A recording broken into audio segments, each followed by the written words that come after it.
중국 군함의 두려움을 느낀 미국에서 충격적인 발언이 나왔습니다. 커트 캠벨 미 국무부 부장관조차 중국의 도전이 소련 시절보다 더욱 위협적이란 평가를 내렸는데요. 이제 중국 해군은 한국에서도 간과할 수 없는 안보 위협이 되고 있습니다. 우리 대한민국도 중국 해군을 막아낼 새로운 전력이 절실해지고 있는 것인데요. 그래서 준비했습니다. 오늘은 많은 분의 요청대로 한국 해군의 화력을 더욱 강화해줄 신형 전력에 대한 정보를 하나의 영상에 담았습니다. 여러분의 구독과 좋아요가 꺼리튜브 운영에 많은 힘이 됩니다.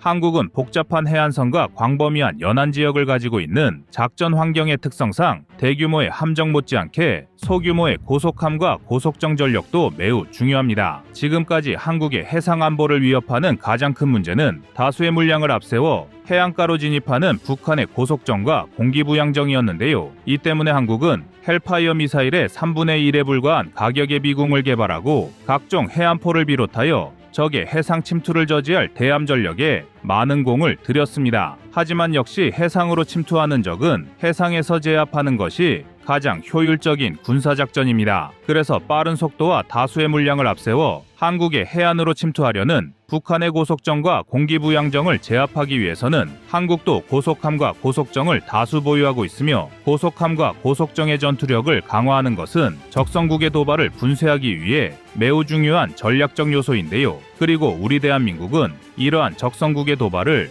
한층 더 손쉽게 제압하고 북한과 중국의 선단을 쓸어버릴 수 있는 신무기 도입을 준비 중인데요. 기존의 고폭탄과 달리 적성국 함정의 선체를 관통하고 내부에서 폭발을 일으키는 신형 철갑고폭탄이 대규모 양산 체제에 들어갔습니다. 76mm 철갑고폭탄은 기존의 고폭탄과는 확연히 다른 압도적인 성능을 가지고 있으며 기존의 고폭탄이 가지지 못한 전략적 강점을 제공할 수 있습니다. 기존에 사용하고 있던 고폭탄은 일반적으로 사용하는 충격신관을 결합하여 사용했습니다. 충격신관은 순발신관으로 표기하기도 하는데 흔히 영화에서 보여지는 포탄처럼 표적 지역에 포탄이 명중하면 그 충격으로 신관이 작동하여 포탄을 파열시키는 방식입니다. 그렇기 때문에 함정에서 사용하는 고폭탄은 적의 함정을 맞추더라도 선체 내부에 치명적인 피해를 입히기는 힘들다는 단점이 있었습니다. 함정 표면과 갑판 등에 몇 발의 고폭탄을 맞더라도 내부의 주요 장비와 시설물이 멀쩡하다면 적의 함정은 계속해서 기동할 수 있게 되는데요. 하지만 이번 철갑고폭탄은 충격 지연신관을 탑재하여 이러한 단점을 해결했습니다. 지연신관을 탑재한 철갑고폭탄은 포탄이 적의 선체와 충돌하더라도 곧바로 파열하는 것이 아니라 선체 내부까지 포탄이 관통하게 됩니다. 그리고 선체 내부에서 포탄이 파열함으로써 내부에 탑승한 병력은 물론이고 선체 내부의 엔진과 동력실, 주요 장비 체계까지 한 번에 파괴할 수 있습니다. 따라서 소수의 고폭탄만으로도 다수의 적 함정에 치명상을 입힐 수 있으며 한국 해군의 대함작전 능력 강화의 핵심을 맡아줄 것으로 기대를 모으고 있는데요. 2026년부터 다수의 철갑고폭탄이 일선 부대에 배치된다면 해안 침투를 노리는 북한의 고속정을 상대로 단순히 방어적인 전술을 구사할 필요 없이 적극적인 공세로 전환할 수 있다는 전략적 이점도 함께 가지고 있습니다. 또한 강력한 성능에 더해 국산화에 성공했다는 점도 좋은 평가를 받고 있습니다. 해외에서 무기를 수입하여 사용하는 경우에는 전쟁이 발발했을 때 포탄이나 무기 체계의 부품 부족으로 인한 수급 문제가 생길 우려가 있습니다. 러시아 우크라이나 전쟁의 사례만 보더라도 포탄 수급뿐만 아니라 다수의 무기 체계가 제때 원활하게 지원되지 않으면 반격의 타이밍을 놓치게 되는 상황을 자주 볼 수 있습니다. 그만큼 자체적으로 무기를 생산할 수 있다는 것은 전시 상황에서 아군의 작전 지속 지원에 큰 도움이 될 수 있으며 특히 포탄, 탄약과 같이 다수의 물량을 소모하게 되는 무기는 더더욱 국산화가 중요합니다. 또한 우리 대한민국은 과거부터 수입한 무기에 대한 기술 갑질을 많이 겪었는데요. 일례로 F-15K 전투기의 경우 한국이 충분히 정비 및 수리가 가능한 기술력을 가지고 있었음에도 불구하고 미국이 정비 허가를 내주지 않아 작전에 투입하지 못하는 문제가 생기기도 하였습니다. 따라서 2010년까지만 해도 해외로부터 수입하던 76mm 철갑고 폭탄을 국산화했다는 것은 포탄 자체의 살상력과 해군의 전투력 강화에만 이점을 주는 것이 아니라 추후 보급 체계까지 다양한 분야에서 전략적인 이점을 가져올 수 있는 것입니다. 그렇다면 한국의 철갑고 폭탄과 다른 나라의 철갑고 폭탄 성능이 어느 정도의 차이를 보일지 궁금해하시는 구독자님들이 계실 텐데요. 76mm 철갑고 폭탄을 사용하는 대표적인 나라는 미국, 러시아, 이탈리아, 독일 등이 있습니다. 특히 미국은 걸프전을 비롯하여 다수의 전쟁에서 76mm 철갑고 폭탄을 활용하여 이라크 등의 해군과 교전하며 철갑고 폭탄이 적 함정의 방어 체계를 무너뜨리고 해상 전투의 승리에 큰 영향을 미친다는 것을 직접 입증했습니다. 미국이 사용하는 마크 75는 5.7kg의 탄두 중량을 가지고 있으며 최대 70mm 두께의 강철판을 관통할 수 있는 위력을 가지고 있습니다. 또한 미국의 라이벌이라 할 수 있는 러시아는 탄두 중량 6kg의 AK-176 철갑고 폭탄을 사용하여 72mm 정도의 강철판을 관통할 수 있습니다. 그 밖에도 이탈리아와 독일 등 철갑고 폭탄을 운용하는 다른 나라 역시 대부분 6kg 내외의 탄두 중량을 장착하고 5-60mm대의 관통력을 보유하고 있습니다. 마지막으로 러시아의 기술을 복제한 것으로 추정되는 북한은 외형 측면에서 러시아의 AK-176과 유사하지만 실질적인 탄두 중량과 관통력은 복제품의 한계상 러시아보다는 뒤떨어지는 것으로 파악되고 있습니다. 반면 대한민국이 양산에 돌입하게 될 76mm 철갑고 폭탄은 6kg 내외의 탄두 중량을 가진 서방제 무기보다 더 무거운 6.3kg의 탄두 중량을 탑재한 것으로 알려졌습니다. 5kg 후반대의 유럽보다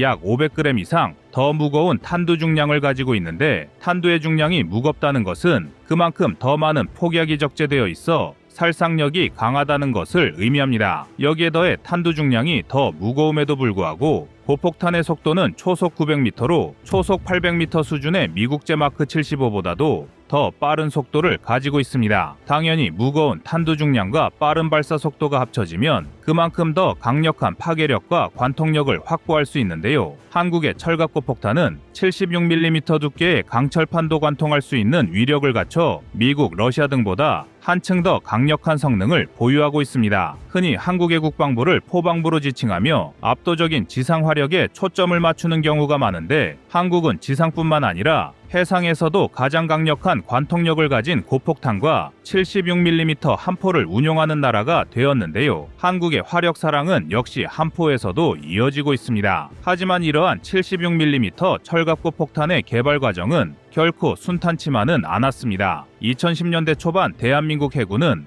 해상 전력 향상을 위해 새로운 무기 체계 도입의 필요성을 절감하며 철갑고 폭탄에 대한 국산화 연구에 돌입했습니다. 그러나 2014년 국방 예산 삭감과 해외 기술 의존도 문제로 초기 개발 과정은 난항을 겪었습니다. 특히 KF-16 전투기, 성능 개량 사업 등 다른 무기 체계에 예산이 우선 배정되면서 76mm 철갑고 폭탄 개발 예산이 대폭 삭감되었고 이 때문에 새로운 고폭탄의 필요성에도 불구하고 사업이 일시 중단될 위기에 처했습니다. 그 이후에도 해외 기술을 도입해 국산화하는 전략도 시도했지만 기술 이전의 문제로 개발이 지연되었고 철갑고 폭탄의 성능 테스트가 예기치 못한 문제가 발생하면서 개발은 차일피일 지연되기 시작했습니다. 하지만 동해안과 서해안의 긴 해안선을 보유한 한국의 작전 환경은 반드시 더 강력한 철갑고 폭탄이 필요했고 이를 공감한 한국의 개발진은 쉽지 않은 여건 속에서도 연구 개발을 이어왔습니다. 특히 단순히 관통력과 폭발력에 대한 수치상의 제원만 신경 쓰는 것이 아니라 다양한 실전 상황에서 충분한 성능을 발휘할 수 있는지를 중점적으로 테스트했는데요. 실제 전투 상황을 가정한 조건에서 높은 신뢰성을 확보할 수 있는지 각종 성능 점검을 진행하였으며 그 외에도 고온과 저온 상황의 열악한 기상 조건에서도 철갑고 폭탄이 제대로 된 성능을 발휘할 수 있는지 등을 확인하면서 지금의 강력한 철갑고 폭탄이 탄생할 수 있었습니다. 이렇게 탄생한 76mm 철갑고 폭탄은 윤영하급 고속함과 참수리급 고속정을 중심으로 운용될 예정입니다. 윤영하급 고속함은 450톤급 유도탄 고속함으로 연안 방어와 소규모 해상 전투에 적합하며 참수리급 고속정은 130톤급으로 해상 경계와 소규모 전투에 적합하다고 평가받습니다. 말 그대로 두 함정은 우리 대한민국의 해안 방어를 위해 최일선에서 활약하는 함정인데요. 철갑고 폭탄이 도입된 윤영하급 고속함과 참수리급 고속정은 상대적으로 방어력이 취약한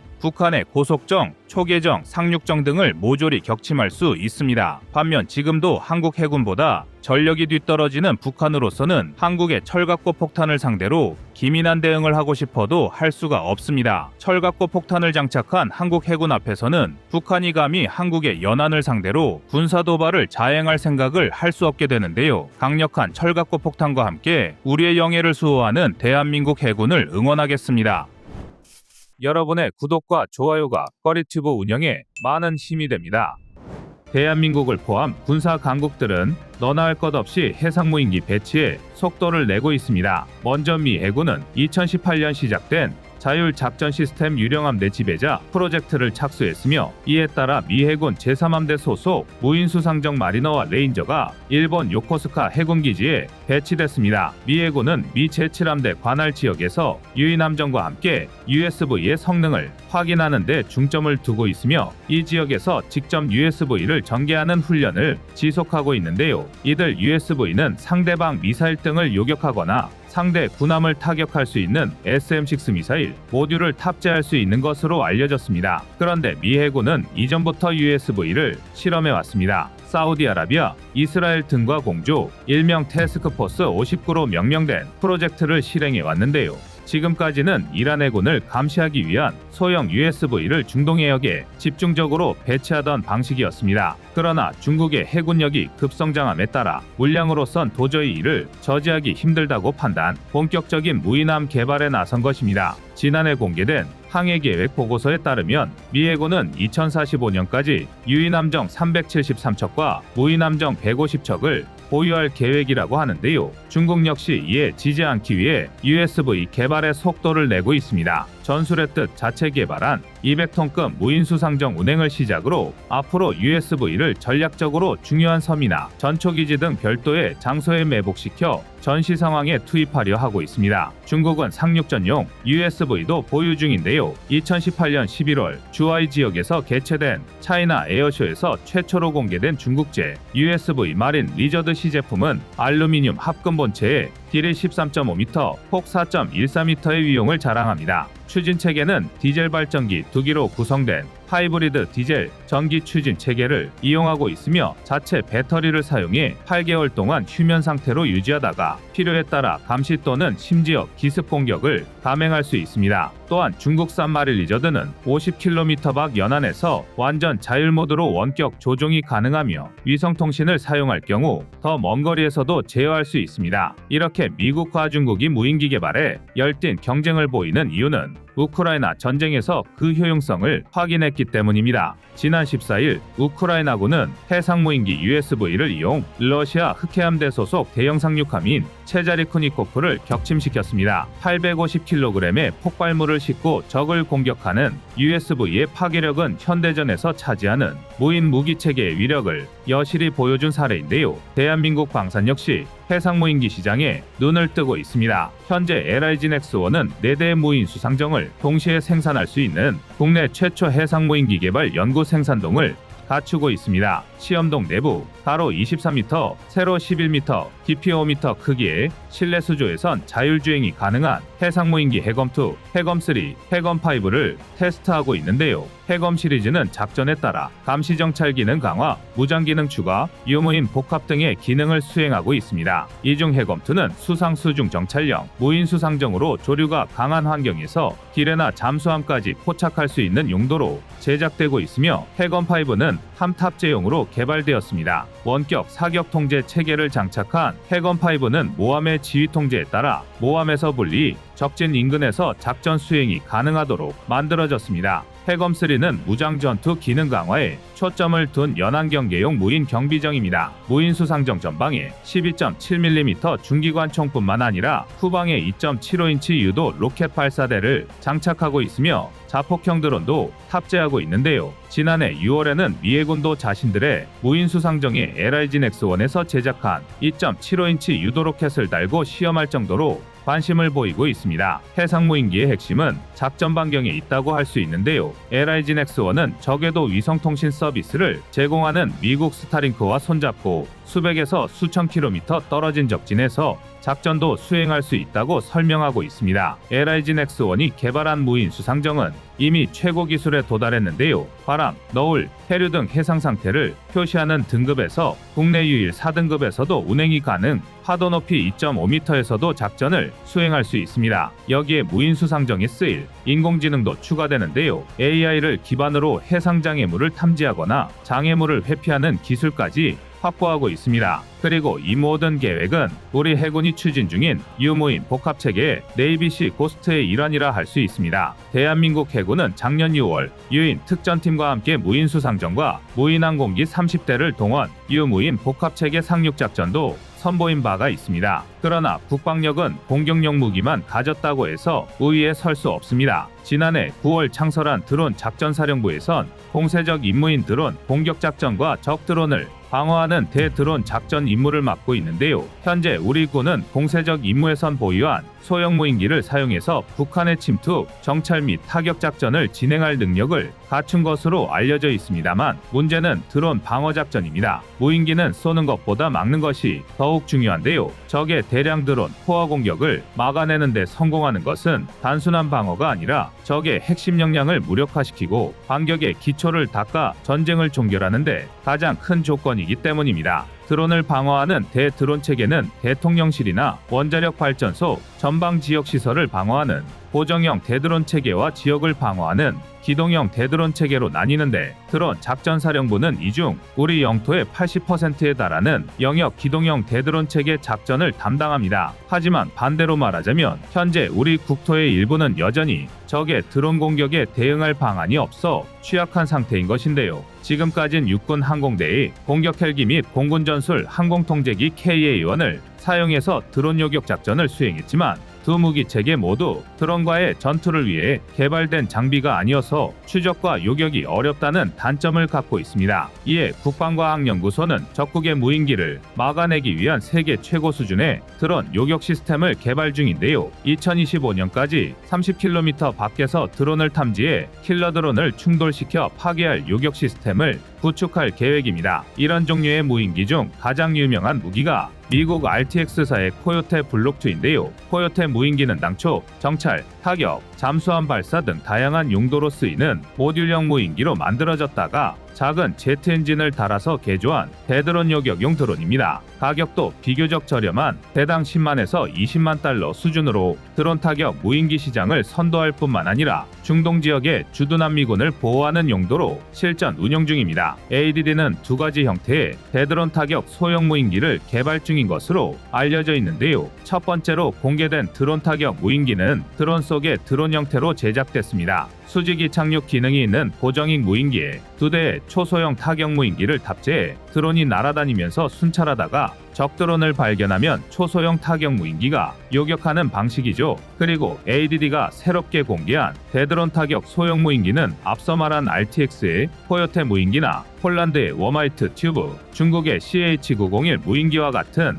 튜브 발사식 공격 드론입니다. 즉 튜브에 있다가 미사일처럼 발사되기 때문에 긴급한 표적을 탐지하고 타격할 수 있다는 장점이 있는데요. ADD는 차량으로 견인할 수 있는 트레일러형 발사대 타격 무인기 10기를 탑재한 튜브를 제작할 예정이며, 이 기술의 최종 목표는 타격 무인기를 무인지상 로봇에 탑재하는 방식입니다. ADD가 구상한 대드론 방어 프로세싱을 조금 더 자세히 살펴보면 북한 드론을 탐지한 즉시 트레일러의 튜브에서 타격 무인기가 발사되고, 발사된 타격 무인기는 탐지 레이더 및 지상 통제 장비와 교신하면서 적 드론의 접근, 머리 부분에 장착된 영상적외선 탐색기가 끝까지 추적해 자폭하는 방식으로 요격하게 됩니다. 그리고 이 시스템은 트레일러형 발사대와 탐지 레이더로 구성되는데, ADD에 따르면 LSM 장거리 대공무기 발사대를 개조한 발사대 GAN 기반의 A사 레이더를 장착할 예정이라고 합니다. 특히 이 레이더 시스템은 현재 용산 대통령실 등에서 운영 중인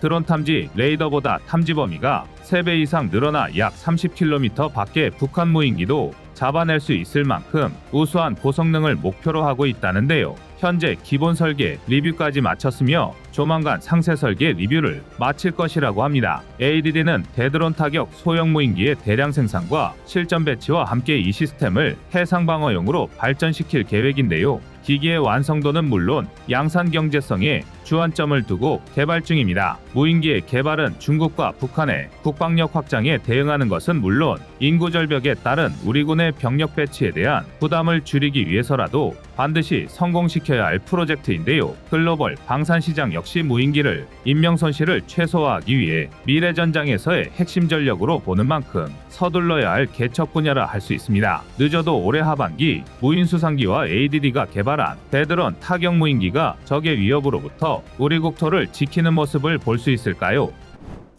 여러분의 구독과 좋아요가 꺼리튜브 운영에 많은 힘이 됩니다. 최근 우크라이나군이 러시아의 잠수함을 격침시키는 대담한 작전을 펼쳤습니다. 2024년 8월 2일 우크라이나군은 크림반도의 세바스토폴 항구에 정박 중이던 러시아의 킬러급 공격 잠수함 로스토프 온돈을 미사일로 공격해 침몰시켰다고 발표했습니다. 이 잠수함은 2014년에 추역하여 러시아가 우크라이나의 핵심 기반 시설을 공격할 때 자주 사용한 칼리브르 순항 미사일을 발사할 수 있는 능력을 갖추고 있었습니다. 러시아 흑해함대는 이와 같은 잠수함을 4척 보유하고 있었으며 이번 사건은 흑해함대 잠수함의 첫 침몰 사례로 기록될 수 있습니다. 우크라이나는 이번 공격을 통해 흑해 내 러시아 함대에 안전한 곳이 없다는 것을 다시 한번 증명했다고 강조했습니다. 또한 우크라이나는 이전에도 세바스토폴 항에서 러시아의 상륙함 2척과 순찰선 1척을 타격한 바 있습니다. 러시아 측은 지난 2일에 잠수함 방어 훈련이 실시되었으며 도시의 모든 것이 평온하다고 발표하는 등 우크라이나군의 잠수함 격침 주장을 사실상 부인했습니다. 그러나 이번 러시아 잠수함 격침은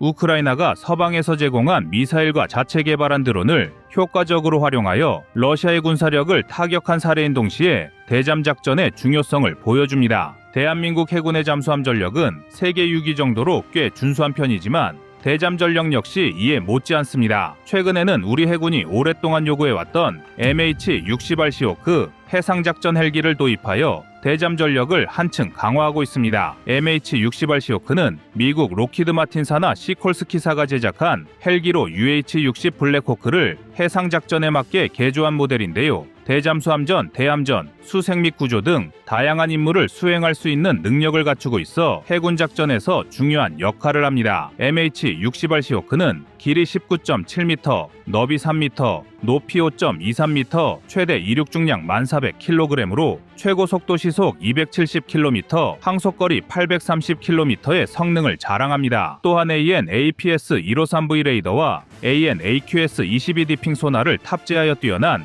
탐지 능력을 가지고 있으며 첨단 전자전 장비와 다채널 통신 시스템, 데이터 링크를 통해 실시간 정보 공유 및 통합 작전이 가능합니다. 대한민국 해군은 현재 12대 MH-60R 시호크를 도입 중이며 차세대 이지스 구축함인 정조대왕급에 탑재되어 해군의 대잠수함 및 대함 능력을 크게 강화할 예정입니다. 시호크는 헬파이어 미사일과 마크 54어로해 등 다양한 무기를 탑재하여 강력한 타격 능력을 보유하고 있습니다. 하지만 현재 세계적인 공급망 문제로 인해 마크 54어로의 탑재는 2029년경에나 가능할 것으로 예상되며 이에 대한 대안으로 국산경 어뢰인 청상어를 탑재하는 방안이 고려되고 있습니다. MH-60R 시호크의 사례에서도 알 수 있듯이 어뢰에는 대잠 작전에서 핵심적인 무기 시스템으로서 잠수함 탐지와 격파를 위한 필수적인 무기 체계입니다. 어뢰에는 주로 해상 작전 헬기, 해상 초계기, 그리고 잠수함에서 발사되는데요. 현대의 어뢰에는 고성능 센서와 유도 시스템을 장착하고 있어 적 잠수함의 위치를 정확하게 파악하고 신속하게 접근하여 파괴할 수 있습니다. 이는 대잠 작전에서 잠수함의 은밀한 특성을 무력화시키는데 결정적인 역할을 합니다. 어뢰의 핵심 기능 중 하나는 소나 시스템을 통해 목표를 탐지하고 추적하는 것입니다. 소나 시스템은 수중 음파를 이용하여 주변 환경을 스캔하고 반사된 음파를 분석하여 잠수함의 위치를 파악합니다. 이러한 기술을 통해 어뢰에는 수중에서도 높은 정확도로 목표를 추적할 수 있습니다. 어뢰에는 다양한 종류가 있는데요. 각기 다른 작전 환경과 요구에 맞춰 운용됩니다. 경어뢰는 주로 해상작전 헬기와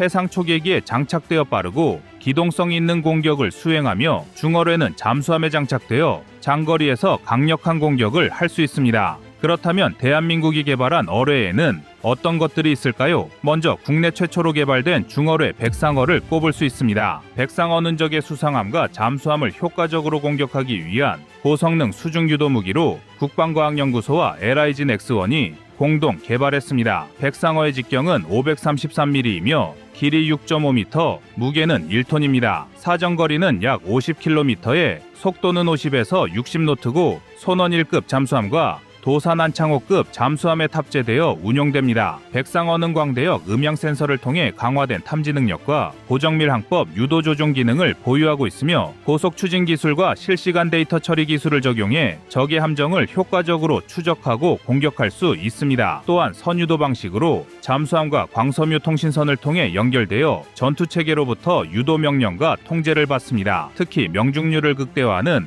웨이크 호밍 유도 방식을 사용해 적 수상함이 만드는 항적을 추적할 수 있습니다. 또한 수중의 적 잠수함이 항해하며 만든 난류를 추적하는 기능도 있어 적이 기망기기를 사출하거나 회피 기동을 하더라도 발사함의 통제로 침로를 변경해 지속적으로 추적할 수 있습니다. 우리 해군이 도입하는 MH-60R 시호크에 탑재될 것으로 예상되는 청상어는 대한민국이 독자적으로 개발한 경어뢰로 국방과학연구소와 LIG 넥스원이 공동 개발했습니다. 청상어는 길이 2.7m에 무게 약 280kg, 직경 323mm이며 최고 속도는 45노트, 사정거리 19km입니다. 탑재되는 플랫폼은 구축함, 대잠 헬리콥터, 해상 초계기 등인데요. 청상어는 고성능 능동형 소나를 사용하여 적 잠수함을 탐지하고 추적합니다. 그리고 빔 조향 기술을 적용한 능동형 소나를 통해 목표물을 정밀하게 탐지하며 이중선체의 잠수함도 타격할 수 있는 지향성 탄두를 탑재하고 있습니다. 지향성 탄두는 1.5m의 철판을 관통할 수 있을 만큼 강력합니다. 또한 청상어는 수상함과 항공기에서 모두 발사가 가능합니다. 상대적으로 가벼운 경어뢰의 이점 덕분에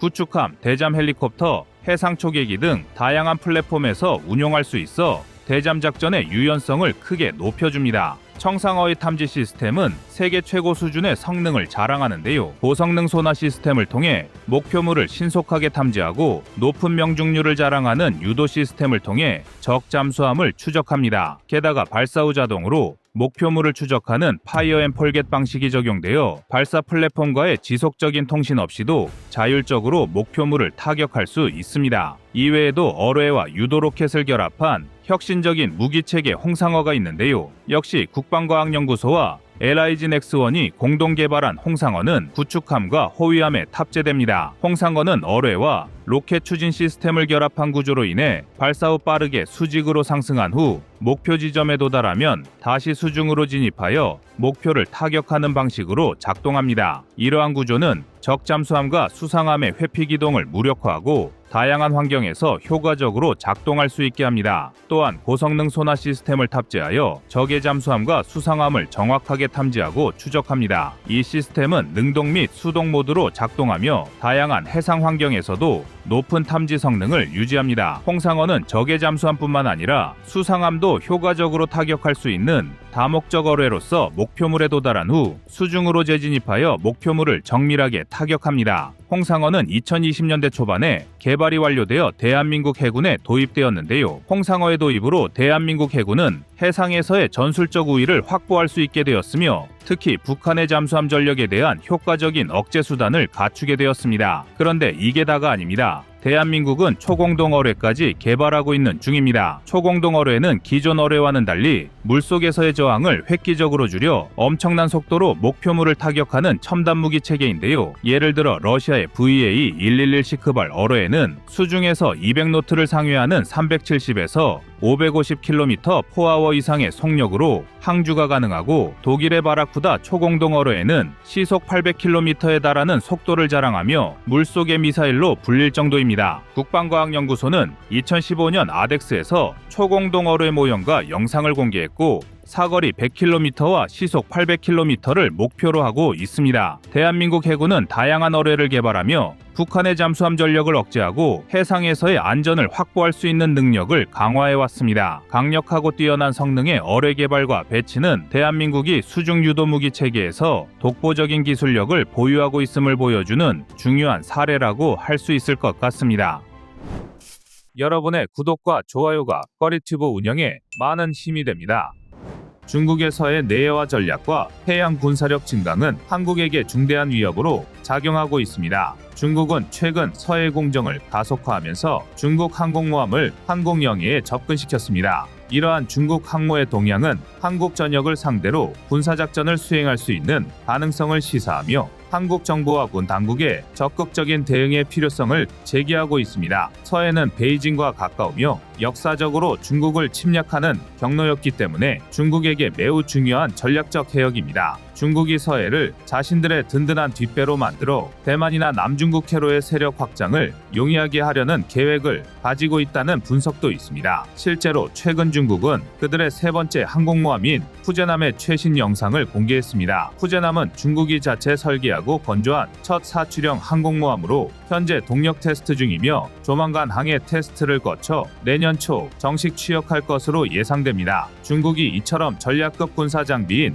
항공모함의 전력화 준비 상황을 상세하게 공개한 것은 이례적입니다. 이는 대만 총통선거를 겨냥한 무력 시위 및 압박의 일환으로 해석되고 있으며 중국이 대만 해협과 주변 지역에서 지속적인 군사 활동을 강화하고 있다는 점을 시사합니다. 중국은 이를 통해 대만 해협과 주변 지역에서의 군사적 영향력을 강화하고 서태평양 지역의 군사적 균형에 영향을 미칠 것으로 보입니다. 푸제남은 중국의 최신 항공모함으로 이전의 중국 항모와는 다르게 전자기식 캐터펄트를 장착하고 있습니다. 이 기술은 기존 중국 항모인 야오닝함과 산둥함이 사용하는 스토바 방식과 대조되는 캐토바 방식입니다. 푸제남의 배수량은 약 8만 톤으로 이는 미국의 10만 톤급 항공모함에는 못 미치지만 이전 중국 항모인 산둥함보다는 약 1만에서 2만 톤 더 큽니다. 또한 전투기뿐만 아니라 초계기와 조기경보 통제기 등 다양한 항공기를 운용할 수 있으며 함재기 탑재 능력은 최소 40대를 넘어갈 것으로 추정됩니다.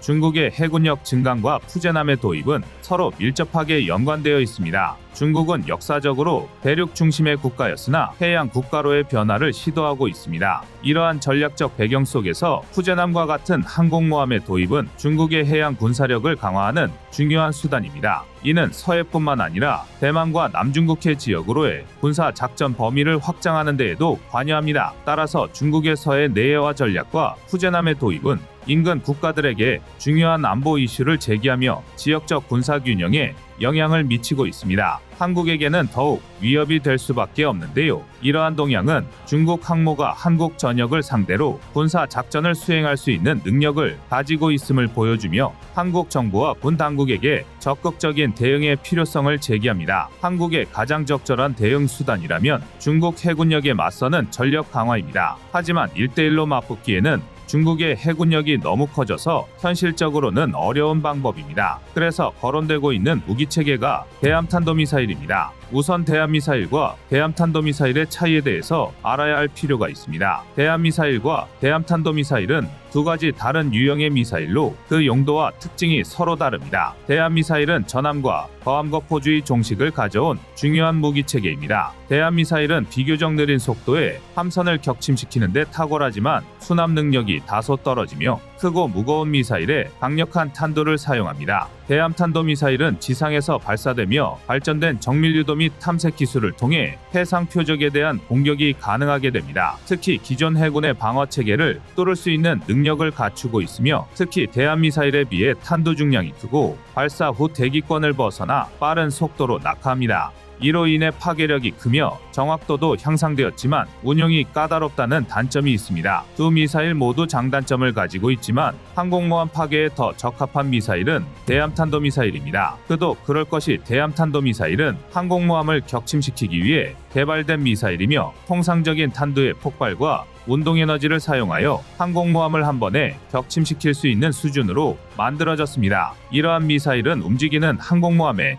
명중시키기 어려웠으나 기술의 발달로 현재는 충분히 위협 가능한 수준까지 올라왔습니다. 대함탄도미사일은 해상 미사일 방어체계의 필요성을 높이는 추세이며 한국 또한 해상 탄도미사일 방어체계를 구축하고 있습니다. 이러한 미사일은 항공기, 탄도 및 순항미사일을 모두 요격할 수 있는 무기로 최대 요격고도가 34km이며 사거리가 400km에 이르는 고성능을 자랑합니다. 하지만 이를 감안한다 하더라도 여전히 대함탄도미사일은 상당한 파괴력과 요격이 어려운 특성을 가지고 있으며 해상 전투에서 중요한 무기로 떠오르고 있습니다. 대함탄도미사일에 가장 앞서 있는 나라는 중국입니다. 중국은 DF-21 및 DF-26 대함탄도미사일을 보유하고 있으며 이 미사일은 미 해군 핵추진 항공모함에 접근을 저지하기 위해 배치되었습니다. 또한 중국은 대함탄도미사일을 실질적으로 운용할 수 있는 능력을 갖추고 있다고 평가되고 있습니다. DF-21D 대함탄도미사일은 최대 사거리가 2,500km에 이르며 초음속 비행체를 탑재하여 항공모함을 타격할 수 있는 것으로 알려져 있습니다. DF-26 대함탄도미사일은